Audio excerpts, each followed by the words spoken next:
From AATH, the Association for Applied and Therapeutic Humor, this is Laughbox, the podcast for laughter and humor professionals. Here's your host, Chip Lutz. Well, hello, friends, and welcome to Laughbox, the official podcast for the Association for Applied and Therapeutic Humor. Today, I get to talk to my good bud, Jim Pelley. Jim is a former president of the association. He is the director of fun for his own company, LaughterWorks, and he also is one of the original writers for the original Saturday Night Live, which hopefully we get to talk about a little bit today because I'm really stoked about that.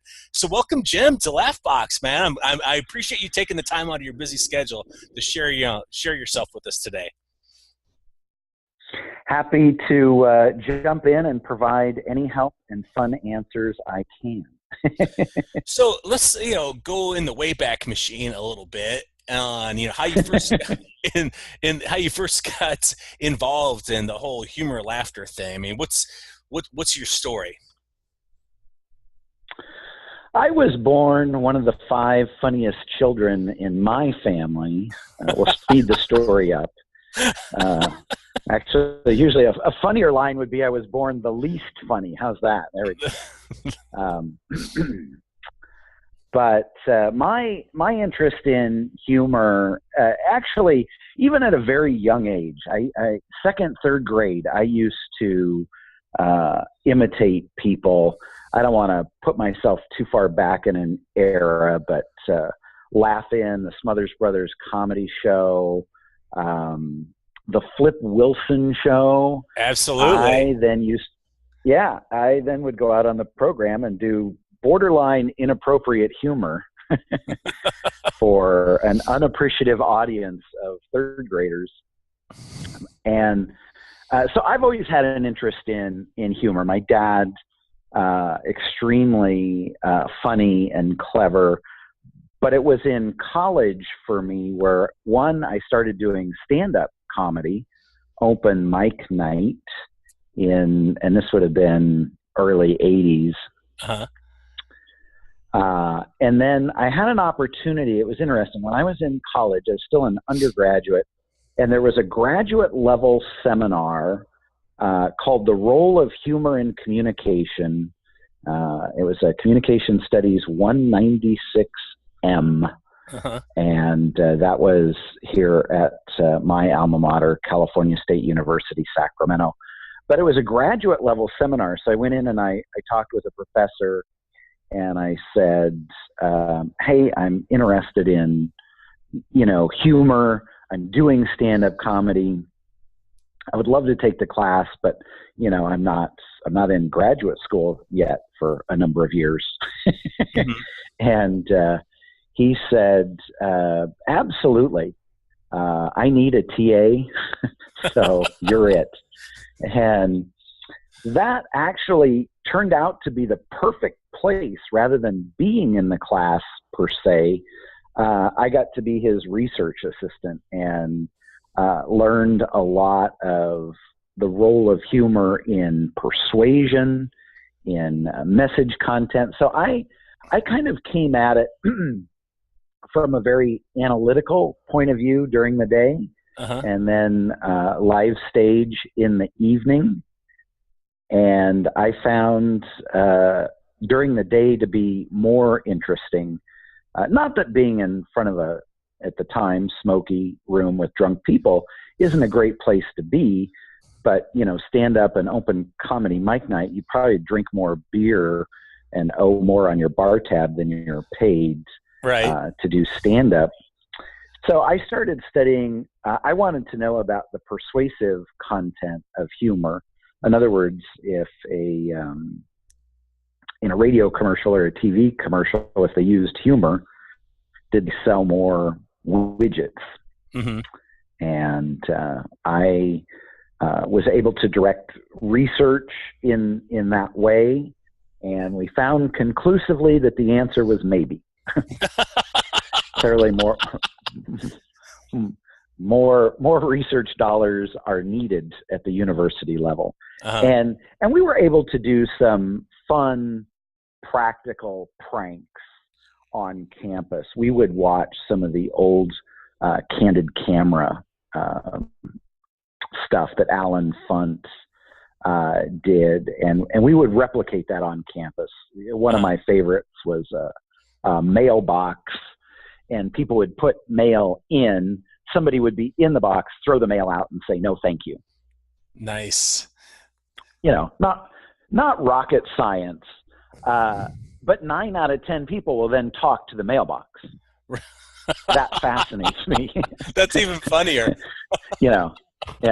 And very similar to, what happened on the Candid Camera show. One of my favorites, we put a very large professor or teacher's desk in the library elevator.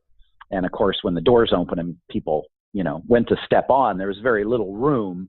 Mm-hmm. And almost initially people would go, "Oh, no, I'll get the next one." And they're like, no, come on in. It's not a problem.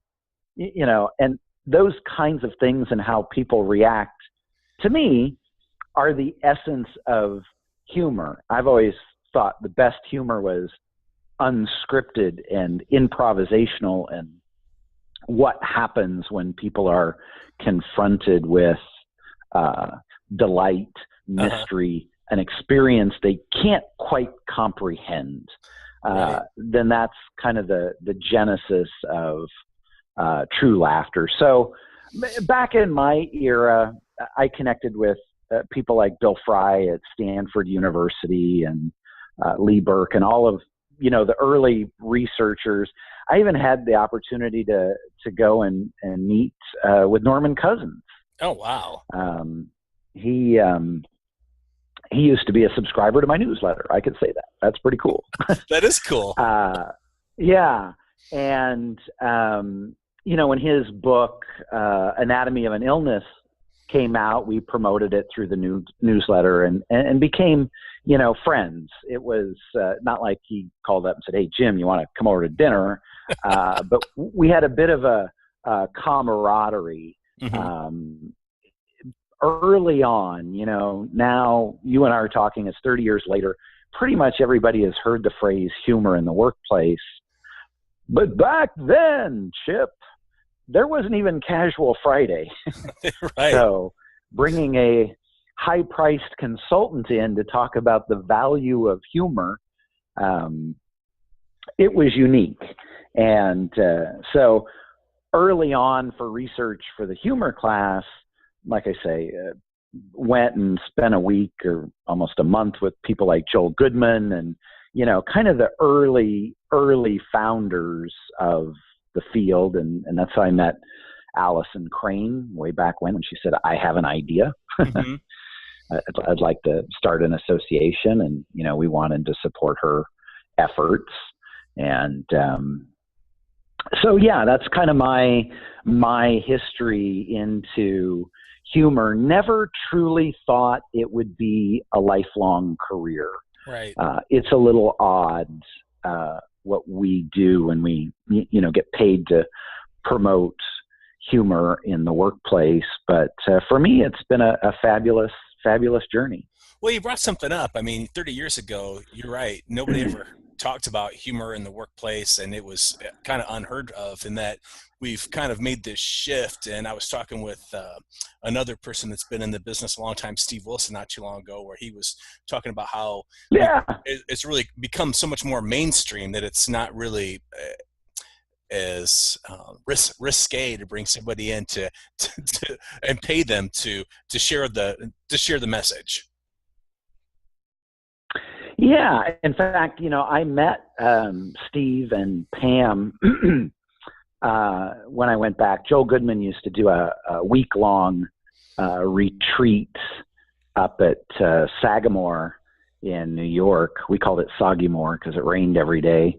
And there were maybe 20 of us who paid a couple $100 to sit at the feet of the master and learn what little academic research was available.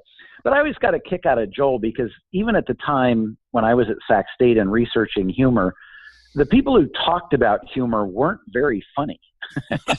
They were true academics, and Joel was kind of like right on the bubble. He was kind of funny and clever, but kind of, that professorial, nerdy, here are the 10 steps and let me give you an outline. But Steve and I connected there. In fact, later we went on, Laughterworks used to have a program called Humor in the Hills.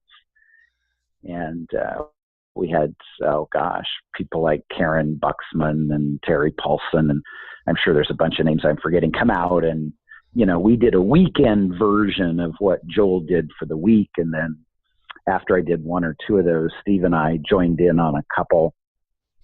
Awesome. And did those for a while.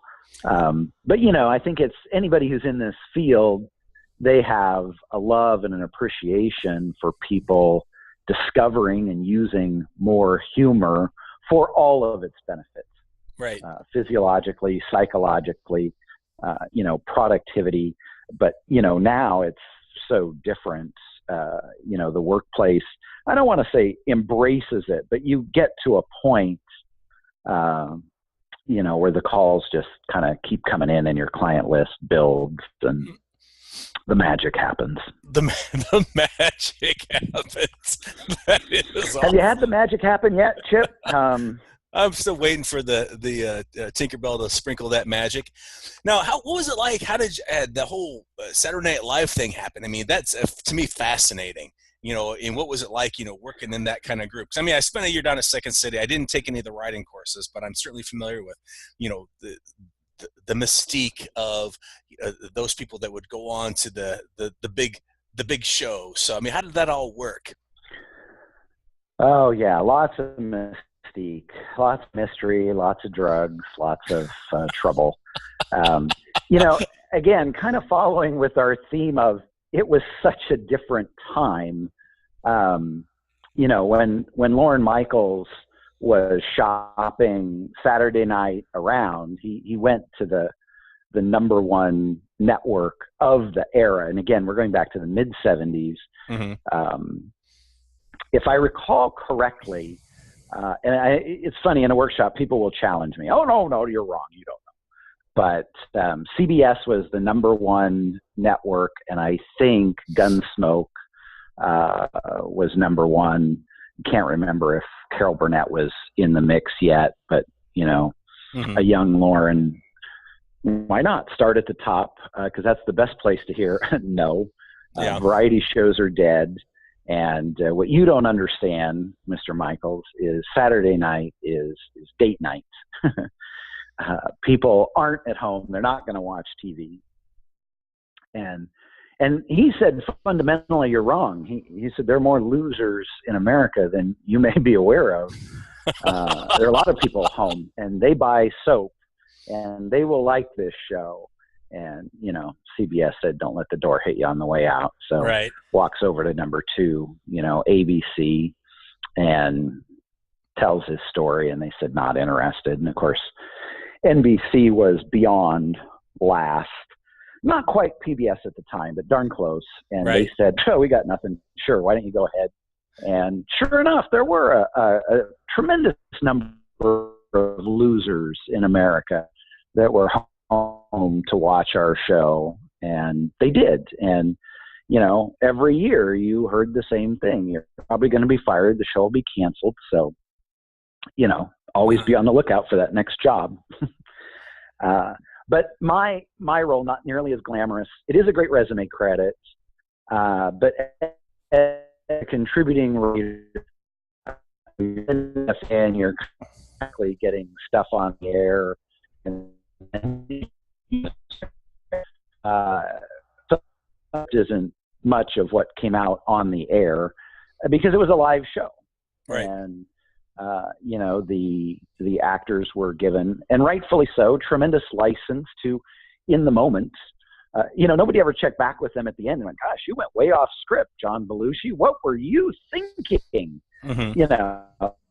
At last, you move on. And every actor and every writer working in some type of a team or alliance is hoping to be the skit that everybody talks about on Monday morning. Mm-hmm. that's the money shot. If you get that and you get more airtime, and then people would springboard off the show, and as you know, some springboarded to great heights, did a lot of movies, totally changed their career. They're household names to this day. Mm-hmm. There are people from Saturday Night Live, and you mention their name and never heard of them. For example, Right. Jim Pelley, never heard of him, don't know. So, but I have to say, I found, Chip Lutz knows him, but geez, whatever, come on. Steve Wilson knows him. I say what I do, what we do now is so much more impactful because it's not just giving, everybody loves a good comedy show and a good laugh, and that was amazing. But if you can really give people tools and skills and add value to their life, I think, my rewarding moment now is I run into someone, and you probably heard this. It always fascinates me. Someone goes, "I heard you speak 15 years ago," and you said, and then they tell the story or they tell the point you were trying to make, Mm-hmm. and to me, that's a life well lived. It's like, wow, somebody remembered what I said 15 years ago. Right. I've brought back humor stories that I've stopped telling just because I got tired of telling them, or they're kind of outdated. I used to talk about the Reagan-Mondale debates. I mean, that was one of my original bits. Right. Now 2/3 of my audience, they still know Reagan, but they're like, who? What Who's are you Mondale? talking about? Yeah. And so now you can tell the joke, but you've got to give it context and paint the picture or they're lost. Right. One of the great, let's get into some value. One of the great rules of humor, immediacy. It has a time frame that we can relate to. And you'll see this when you go to comedy shows. Comic will say, the funniest thing happened on the way over here. Right. When I flew in yesterday. Very few good bits start with, 6.5 years ago. It's just not there. See? Right. Even I had to milk the laugh to get it out of you. No, that was Chip, funny. 24 years ago. No, that's good. But they'll Good. say That's that. true. And comedians just consistently, but there's something about humor when it's closer to us in time or space or that. So, it's much funnier to reference, if you were going to do political humor, a Trump and Hillary, because everybody has a recent frame of reference. Right. Very few people could name Ronald Reagan's running mate. But you can still patch the joke or the bit together if you describe Walter Mondale. Right. You give the context and you share, that he had a charisma bypass. Next to him, drying paint looked exciting. Whatever. Sounds like I got a million of them. You're talking about Mike Dukakis. Yeah, another person nobody remembers. Yeah. That's why our whole comedy tour where Jim and Chip talk about Mondale and Dukakis, we didn't sell the tickets we had really hoped for. Right. We throw a little bit of Geraldine Ferraro in there too, just for I giggles. knew you were going to say that. And didn't it bother you, even though she was a vice presidential running mate, I don't think she got the respect she deserved from Sarah Palin. That's all I'm going to say. Absolutely not. So, with all that background, certainly gave you a good footing for what you're doing now. Can share a little bit about Laughter Works, what you do with Director of Fun? What are some of the things you share with people when you go out there on how to make humor a part of their lives? I like that, Director of Fun. I don't know that I use that title, but it must be on some website or something. It is on your somewhere. website. It is on your website. Is it? Yeah. Okay. Well, I don't know those people really well. I did my due diligence. Okay, good. It's on. Well, if it's on the internet, Chip, it must be true. It absolutely is. Yeah. Actually, you'll appreciate this. My CPA told me when I started, he said, don't ever use owner, CEO, that. He goes, use a lesser title. And I came up with director because I kind of always wanted to be a director. Mm-hmm. And so director of fun. Early on, I think I was director of everything because, it's so glamorous in this business. One day you're on stage in front of 1,000 people at a sales meeting in, the Ritz-Carlton in Maui. And then the next day you're washing your own car, mowing your lawn, taking out your own trash, fixing dry rot, whatever it takes. I would always think, gosh, does Wayne Dyer, does he mow his own lawn? I don't know if Tony Robbins paints his own house, but anyway. Or gives the dog a bath. Well, geez, Chip, even I don't do that. We have, dog bath things here in California. Oh, they haven't made that. They haven't made that inroad into Wisconsin yet. We still all do all our own dog bathing. Yeah, we can get we can get you a Sparkles franchise. I'm sure it's S Barkles. Seriously, I didn't know there was such a thing. That's awesome. What was the question? It was what you do. There is, in fact, a good friend of mine from the Rotary Club started dog bathing. They sell dog food and that, but they have these stalls where you can go in and wash your dog, and they have all the goodies and all that kind of stuff. I'll totally hook you up. Thank you. Thanks so much. I'm here to help.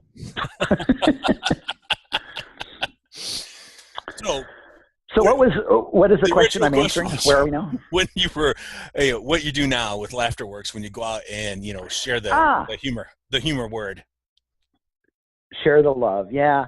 I talk specifically about humor and its role within 3 areas: within the role of leadership in an organization, within the sales and customer service arena.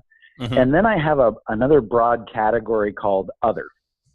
And other is you want to hire me, but you don't have a specific sales meeting, leadership retreat, but you want me and the check clears. Yeah. So I'm very open to that client base. I'm really humbled. My clients, Motorola, Disney, American Express, we work for some amazing companies. And the truth is, what they really want is a great laugh, a good time in the meeting, and some content. Mm-hmm. So you need a couple of those nuggets for the sales process, for a leader, for someone in the meeting to use. And I think speakers, and by speakers, I mean paid speakers. It's funny. For those of us who started out in the 70s and the 80s and 90s, you said you were a speaker. Most people had no idea what that is. Right. Now, everybody's a speaker. Oh, man, everybody has given a talk. So, it gets very blurred within the workplace. It doesn't have a number assigned to it as a career or as a category, but it's pretty incredible. It's enabled me to travel the world and to work with amazing clients and really share a very simple but profound part of life that, if you're not in touch with your sense of humor, you're probably not in touch with anything, mm-hmm. meaning you're taking the world far too seriously, for which there is no evidence. There is no great teaching on the planet that ever says you need to be more serious. You look at all the major religions, all the major great works of literature, and it's virtually not there.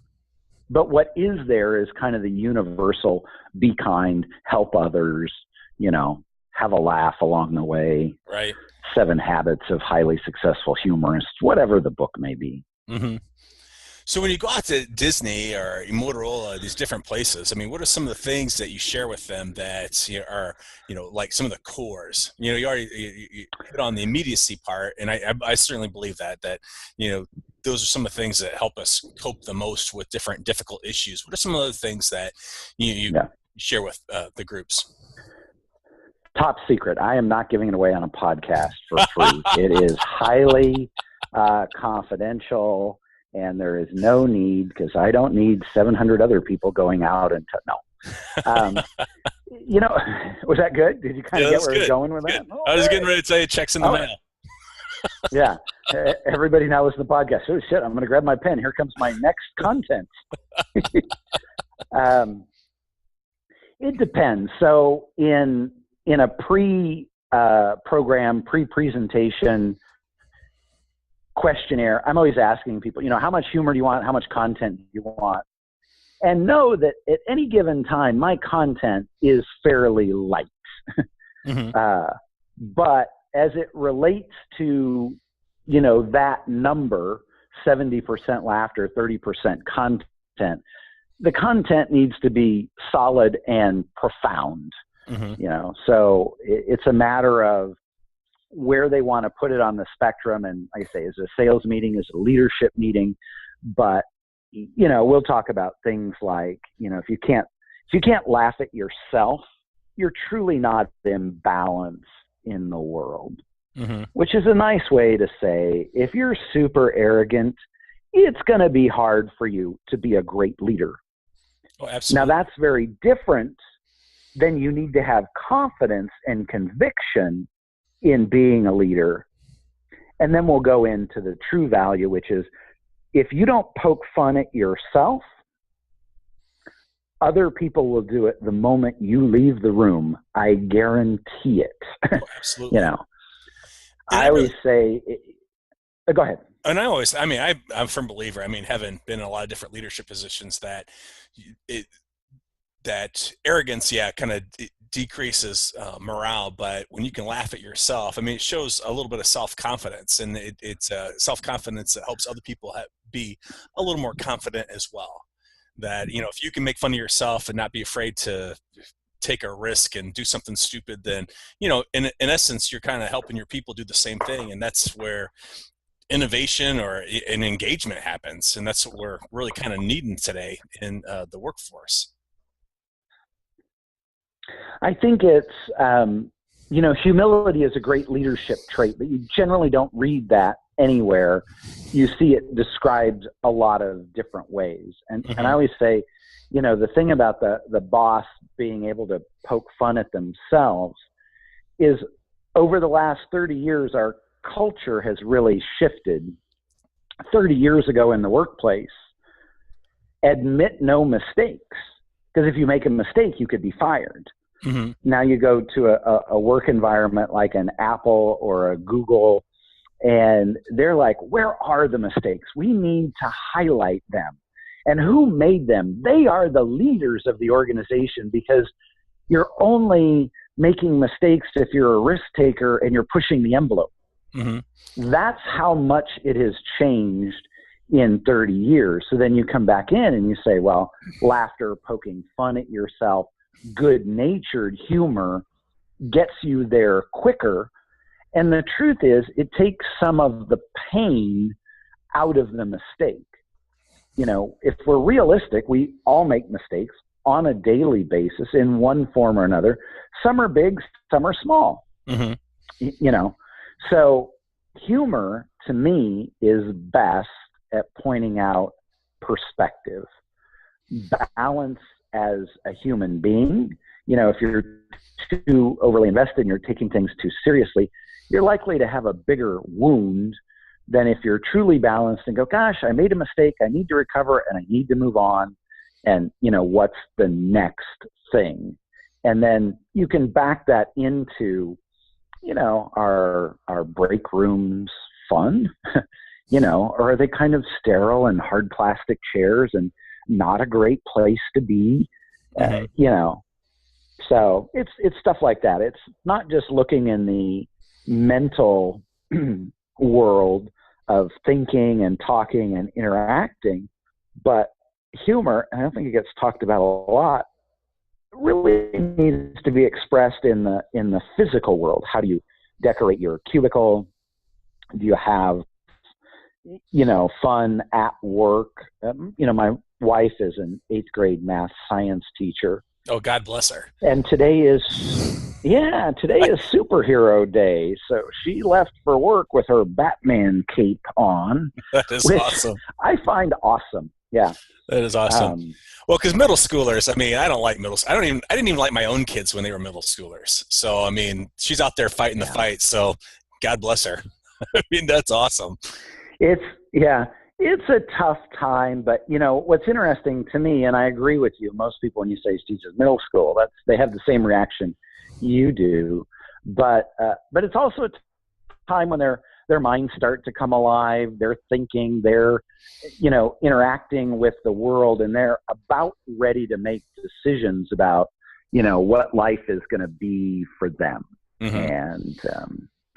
And that's in a way, middle school or corporate America, that's the same thing we're doing as speakers and preachers of humor. Mm-hmm. We're going into that environment and we're saying, hey, you might want to take a look at this, and this to see how it can benefit your workplace.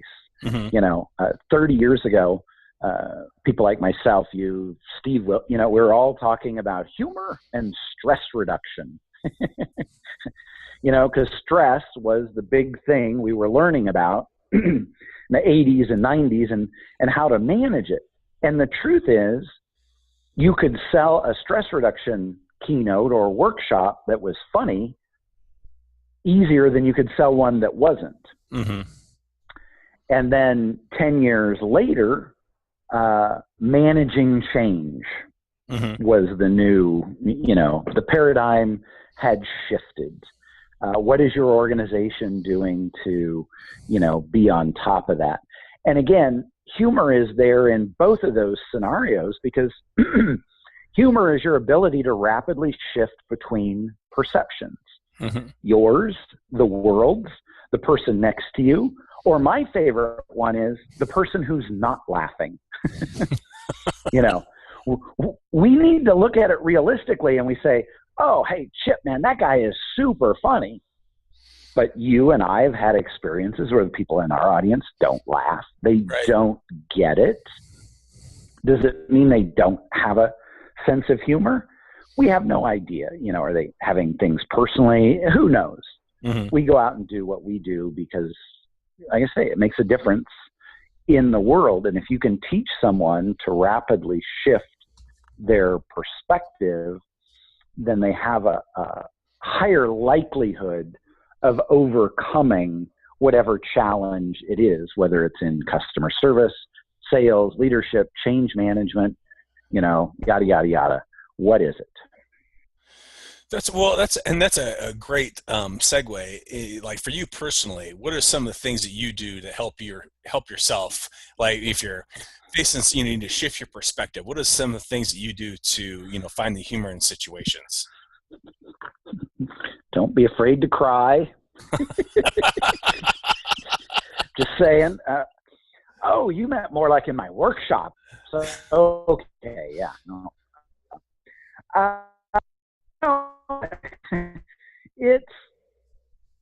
It was taught to me, and this was something that I give credit to Joel Goodman because it really has stuck with me, and I've had other people, say this, and it's this very simple shifting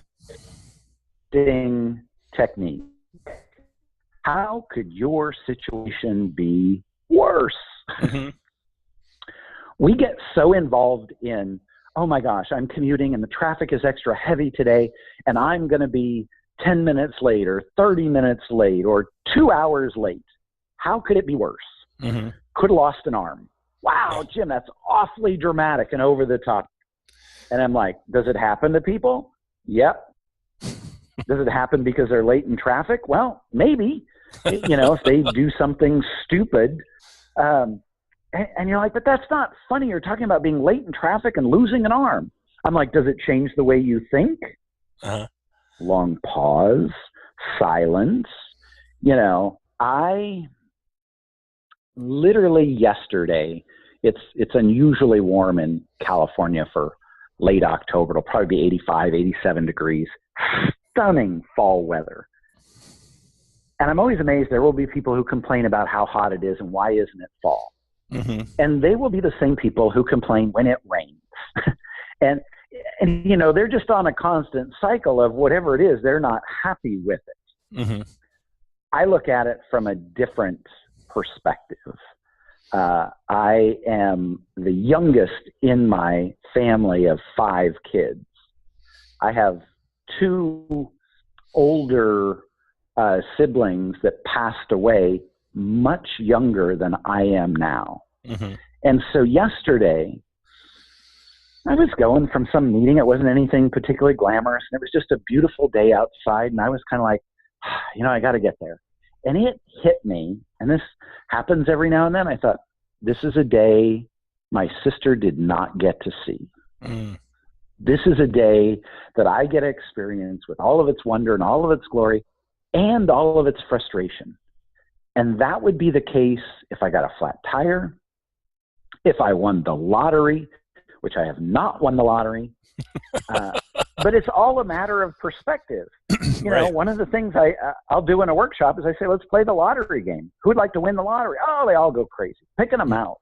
And people say 5 million, 10 million, 100 million. I say, you can pick any amount you want to win. You want to be the first $1 billion lottery? Do that. Mm-hmm. And then we'll go through an exercise where I ask them to spend 10% of whatever amount they imaginarily won within a day, and you can't pay bills, and you can't give any more than, of that percentage, 5% to any one person. In other words, if we were in the workshop and I said, $1 billion, so I want to give $100 million to my friend Chip, I can't. The amount is reduced. And the activity is profound. Here it comes. And it shifts your perspective, because you realize in your own life, we think if I had more money, I would be happy. Mm-hmm. And I create an exercise where it frustrates people to give away money because they realize how limited their thinking is. Right. Well, if I bought all my friends and family a house, and then I still have, and and it's like, oh, Jim, I'm not doing very well. I still have 50 million left. Well, it's kind of like you break that into no more than $5 million chunks. List out who you're going to give it to. It's almost like a practical application for people on the movie Brewster's Millions with Richard Pryor. I'm dating myself now. Yeah, good obscure reference. I didn't see that one coming, but touche, my friend. Yeah, Brewster's Millions with who? What? With Richard Pryor. It was one of those movies that, it was a flop, but I still saw it. Anyway. Yeah. But the lesson in that is we think more money will make us happy, but when we look at it realistically, you probably make more now than you made 10 years ago. 10 years ago, if you said you had this amount, you'd be thoroughly happy. You now have that amount. Yes, everything else has gone up with it, mm-hmm. but happiness isn't tied to money, to anything except how you think about it. Right. So, but our thinking gets stuck on, and there's certainly a lot of multimedia messages in the world. If you had this, you'd be happy. And God knows, Alexis makes me very happy, mm-hmm. but it goes away after a while.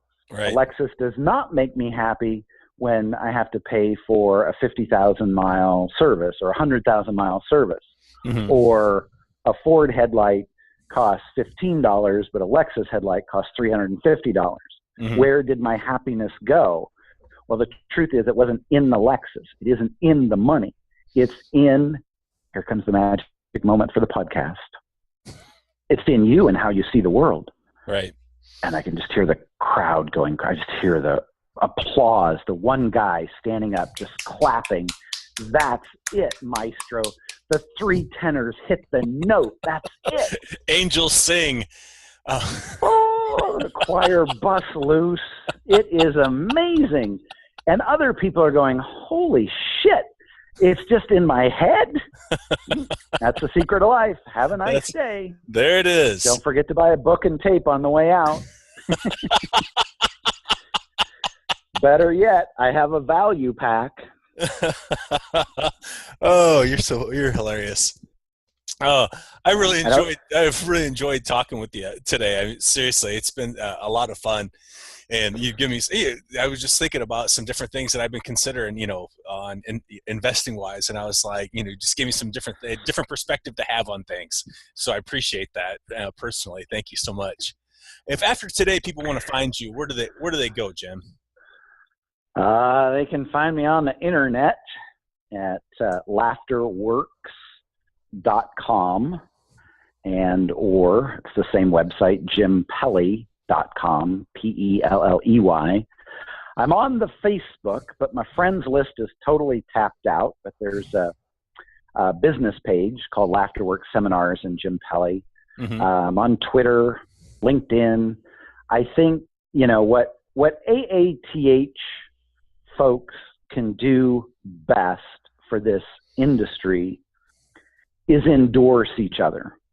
We all speak at XYZ association or corporation and the call comes back. Gosh, we had you last year. I know you understand. We can't have, we don't want to repeat the same speaker, maybe mm-hmm. in a couple of years. And then here it comes. Who do you know? And that's our opportunity to recommend colleagues that we know and trust and, have a reputation. We're in a gazillion different fee ranges, up or down. But I think that's really important to continue to edify the profession and support our colleagues. Because certainly we've all had stories of somebody who, wasn't professional or hadn't really been paid to give a talk, but stumbled into a talk and, right. They weren't ready for it and it didn't go well. And that hurts an entire industry. Oh, it does. Absolutely. It's, people say, wow, that's a lot of money for an hour of talking. And it's, hey, I got to be really clear. You're not paying me for that hour. You're paying me for the lifetime of experience that I deliver in that hour. And the truth is my fee is a very small fraction of everybody's salary in the room for that time. Mm-hmm. If you want to risk having a juggler from Pier 39 who works for tips, you go ahead and go find that guy and have him talk to your sales force, all earning in excess of $100,000 or $200,000 a year at your meeting at the Ritz-Carlton, and we'll see how that works out for you. His tips would be awesome that day. That's the idea. Well, I appreciate you taking the time. People will say, "Yeah, my pleasure." Are we wrapping it up? Is that my cue? Well, I was about. No, go ahead and finish your sentence before. I didn't mean to. I thought. No, that's it. I'm done. That's good. I'm good. That's done. I'm totally done. You're gonna guilt me. No, it's okay. I'm done. Yeah. It's fine. Yeah, I had my best and most profound point. No, we're good. That's good, Chip. No problem. It's fine. Well, you can bring Jim in if you want to hear that last salient point. Anyway, I appreciate it, and I know that our listeners will get a lot from the things you shared today. Thanks so much for spending the time with me. My pleasure. This is Laughbox, the podcast for laughter and humor professionals. Laughbox is made possible by a grant from the National Speakers Foundation and is brought to you by AATH, the Association for Applied and Therapeutic Humor. Find out more at AATH.org. Be sure to review Laughbox on iTunes. For show notes and more information about today's conversation, visit laughbox.aath.org.